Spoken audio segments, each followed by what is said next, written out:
njye nubwo muvuga ngo ndishimye sinishimye yaba inzu tubayemo yaba televiziyo munyereka ibintu byose mu bwenge ntabwo binejeje nibura na mbere aho twabaga tutaraza aha ngaha ahubwo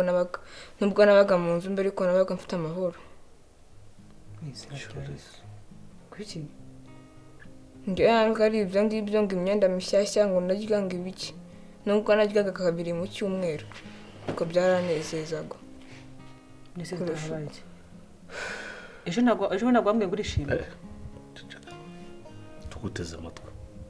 ni ikihe kintu gihari gituma utishima sinzi isura ya mama ukuntu isa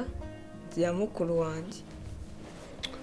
nawe dadi wambereye ikintu cyiza ku buzima bwanjye ariko byose ntacyo bimaze wakoze Teta ufite icyo kibazo ntacyo none se niba ari dadi wawe ukaba uri kumubwira ko dadi wawe tutagenda iwe mu rugo tujye kunywa turigenda ndavuze ngo ntabwo bijyana n'ibintu nshaka kubabwira hari umuntu ushaka kwica ariko ntabwo mujya mwumva ngo umuntu ushaka kutwica umuntu ushaka kubica kuva kera njye nanabirota inshuro nyinshi wese cyangwa Venze mwese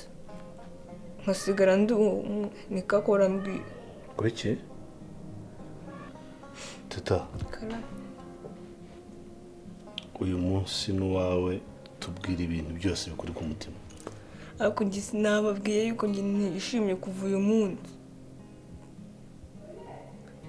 kandi njye nababwiye yuko hari umuntu ushaka kubica sinzi impamvu utajya munyumva ese uwo muntu ninde ni umuntu usangira na Gihozo biganye w'inshuti ye ya hafi kuvuga se ngo wapi reka tubwire nanjye umuntu ashaka kwica ndimo mwebwe nkasigara njyewe njyenyine agiye kera ku busa uwo muntu ushaka kuturoga ninde